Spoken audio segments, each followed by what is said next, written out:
Hi everyone, how are you today? Hopefully good. I'm going to be doing a story time today.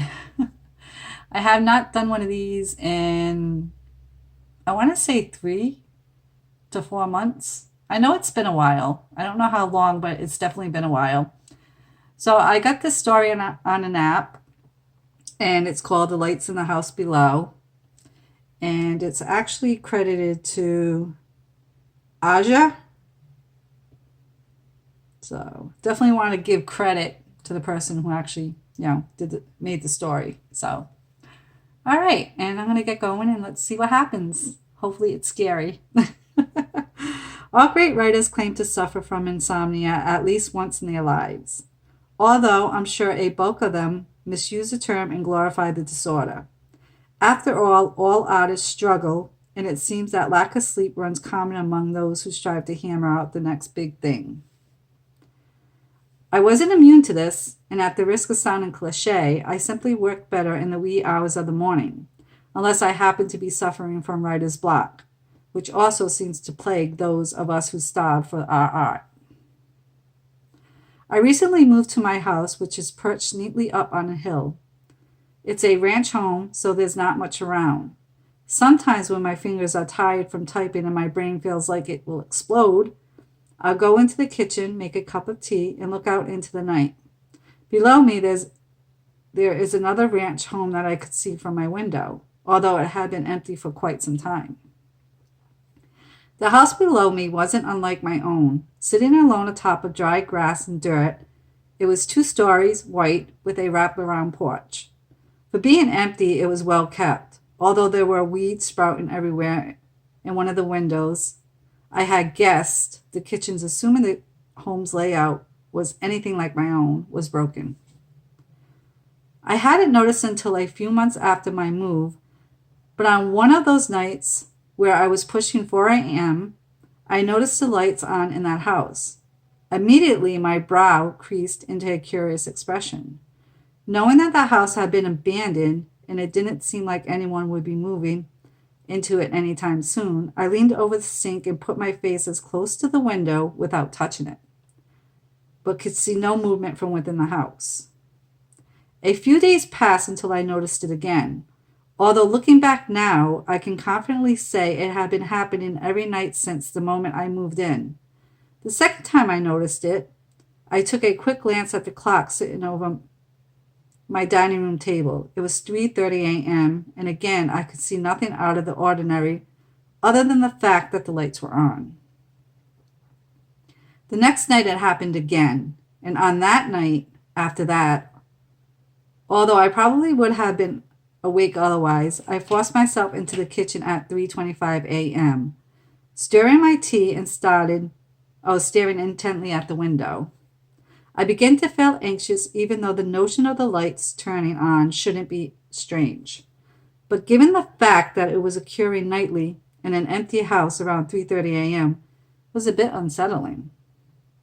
I watched a minute hand on my clock swipe to 30 after, and I turned my head towards my window.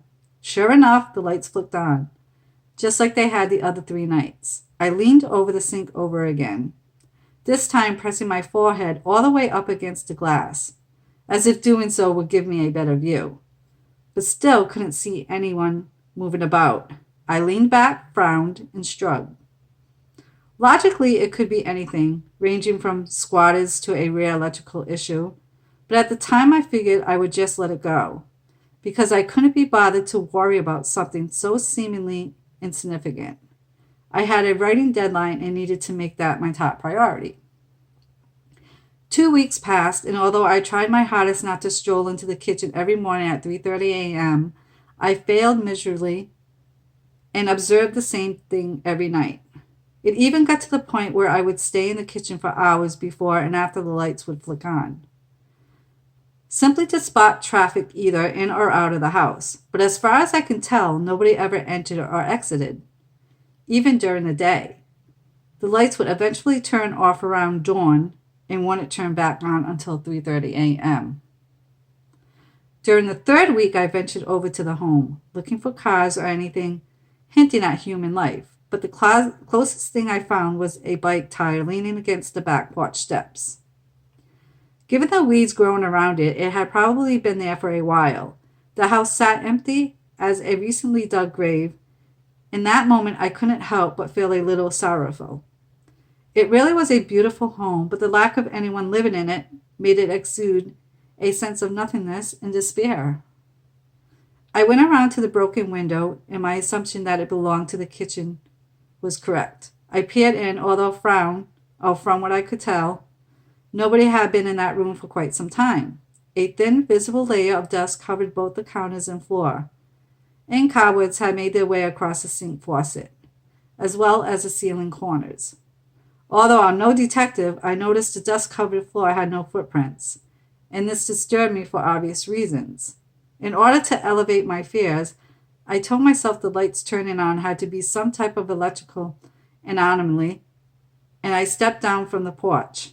I walked backwards until I could see the entire house in my view, shielded my eyes from the sun, and took one last look. I scanned from the left to right, hoping to see any hint of anyone or anything living there. But just as before, there was nothing but emptiness. That night, a freak thunderstorm rolled through the area, and for once, it wasn't the writing that kept me awake. The thunder sounded like bombs falling, and before I knew it, I was up in the kitchen at 3 a.m. making tea. I finished my last sip when the lights turned on in the house below, and although it was a sight that was familiar to me then, I still got up to look out the window. I couldn't see as well as other nights because of the rain, but sure enough, all the lights were on like usual. My hands rested on the edge of the sink, and just then a clap of thunder exploded. My hands tightened and I jumped, but calmed down rather quickly. About 30 seconds passed and the power went out. I was only able to register the lights going off in the house below me for a mere second before I heard a knock at my back door. I jumped again and gripped the edge of the sink even harder. It was completely dark, and I could barely see a thing. I stood there, breathing heavily, then waiting to see if I would hear the knock again. I tried to convince myself it was just thunder, but 5 seconds later, another knock. I slowly walked towards the door. Being too scared to look behind the blinds, I walked as closely to the door as possible to see if I could hear anyone outside. The rain made it difficult to hear, but I listened as hard as I could. "Is anyone there?" a voice said from the other side. It was a woman's voice. It sounded shaky and troubled. I kept quiet, too confused to respond and too frightened at the aspect of someone standing outside of my door this late and in a storm. "Help," she said. Although by that time a layer of goosebumps had covered my skin, I answered back. After all, if this woman needed help, I couldn't just leave her outside alone. "Who are you?" I asked. "My name is Sandy. I live in the home below you. My power is out and I have no lights or candles. I can't be in the dark, not at this time." I frowned. Either this woman was lying or I was going crazy, because there was no way there was a woman living in that house. But that wasn't the most frightening thing at that moment. It was the fact that the power went out mere seconds ago, and there was no way this woman could have walked from her home to mine in that amount of time. "That house has been empty since I moved in," I responded. "Please just help me. I need the lights on or else." I rubbed the space between my eyes. Even if this woman was real, she was making no sense. She responded with a huge sigh, and I could tell she was sobbing now. A few seconds went by. I calmly waited to hear if she would say anything else. After thinking she gave up and I could rest easy, I heard her say, "I saw you, you know." My eyes widened and my stomach dropped. I quickly thought back to my visit at the house, making sure my memories were correct in the fact that I saw nobody at the home. "What are you talking about?" I asked. "I saw you looking in my home through the kitchen window." A moment went by. My breathing quickened. I felt my heart beat in my head, and just then thunder rang out again. I jumped and squeezed my eyes shut. When I opened them, she responded again. "He saw you too." I paused and fear seized my heart. I was completely sure there was nobody at the home, let alone two people. She continued talking. He comes at this time, and unless I get some lights on, he will take me. He's tried before. At that point, I was completely confused and unsure of how to respond. So I replied, Sandy, like I said before, I'm sure the lights will be back on soon. Just go home and wait it out. She began crying again. As soon as I stepped into the darkness again, I won't ever be able to come out. And when he's done with me, he'll be after you. He's seen you now. She laughed a little, the way those who feel exhausted from crying often do.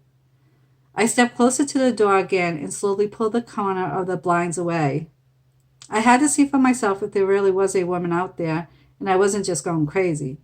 Just then, a bolt of lightning came across the sky, lightening up everything in my immediate view.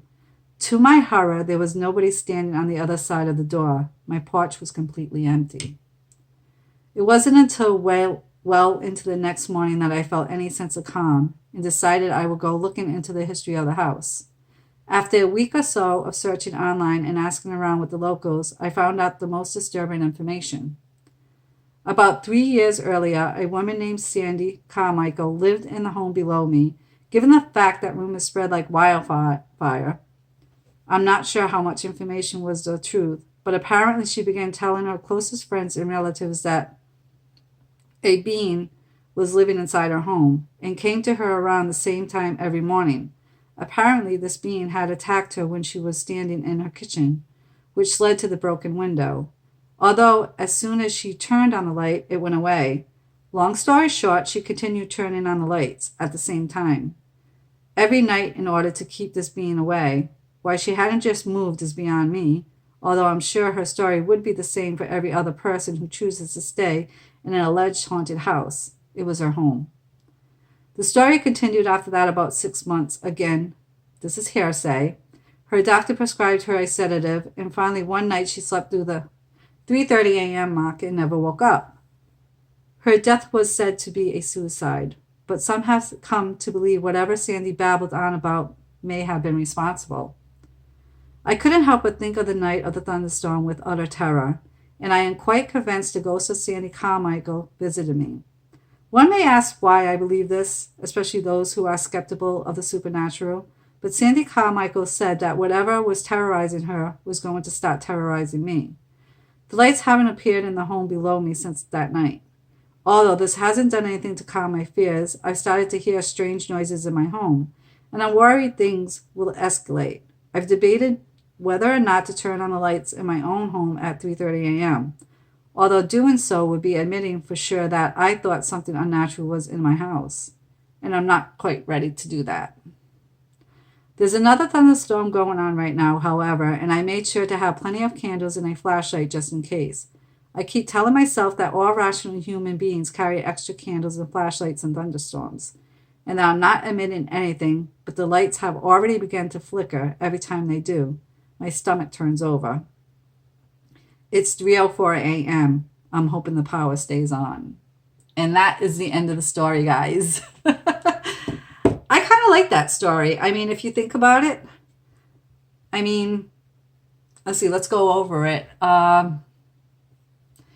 She hears things, she sees the lights go on and everything. And then after, when the thunderstorm comes, this supposedly woman comes to her and tells her that, she needs her lights put on because of the fact that, someone's going to harm her.